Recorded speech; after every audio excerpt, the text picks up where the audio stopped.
নমস্কার বন্ধুরা, শিলা free cooking ক্লাসে সবাইকে অনেক অনেক স্বাগত। আজকে আমার রেসিপি সুজির হালুয়া। বাড়িতে থাকা হাতে কাছে থাকা খুব সহজেই আমি জিনিস দিয়ে বানাবো আজকে সুজির হালুয়া। তার জন্য কড়াইতে দিলাম ঘি বদলে যে ঘি পছন্দ না করে সে সাদাটা দিতে পারে, তবে ঘি দিলে সুজির হালুয়ার টেস্ট স্বাদ দ্বিগুণ হয়ে যায়। তাই আমি দিলাম ঘি। দিলাম ওতে আমি একটা তেজপাতা, অল্প কিছু কাজু, দুটো ইলাইচি ফাটিয়ে দিয়ে ছোটো এলাচি ফাটিয়ে দিয়েছি, আর দিলাম অল্প কিছু কিশমিশ। এটা একটু নাড়াচাড়া করে নিয়ে এতে দিয়ে দেবো সুজি।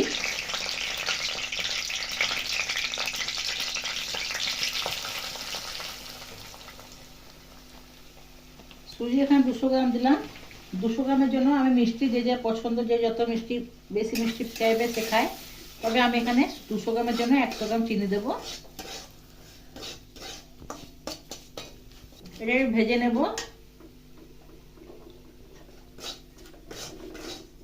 খুব সহজ পদ্ধতিতে করছি আর ঘরে থাকা জিনিস দিয়ে করছি। 2 মিনিটে সুজি হালুয়া রেডি হয়ে যাবে। বাচ্চাদের জল খাবারে বলো, বড়দের বলো, সবার খুব পছন্দ। ঘরে ঘরে সবার হয়, তবে আমি কেমন করি সেটা দেখাচ্ছি।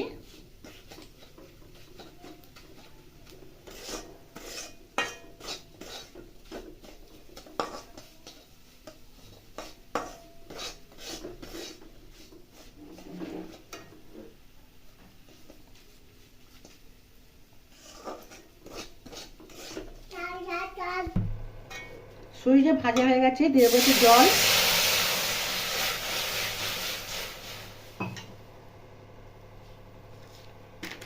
এরপর দেবো এতে চিনি,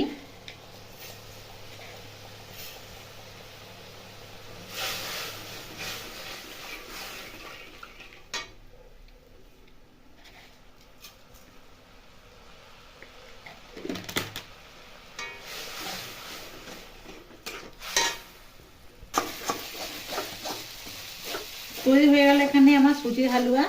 কড়াই থেকে আপে আপে সুজি ছেড়ে গেছে। এবার এটাকে আমি একটা প্লেটে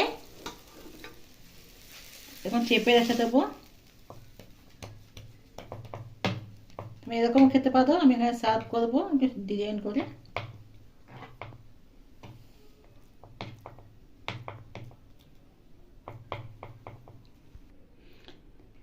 আর 10 মিনিট পরে এটা আমি এরকম কেটে নেব।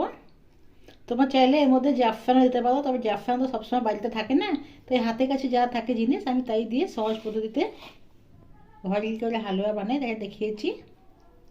আমি পিস পিস করে নিলাম।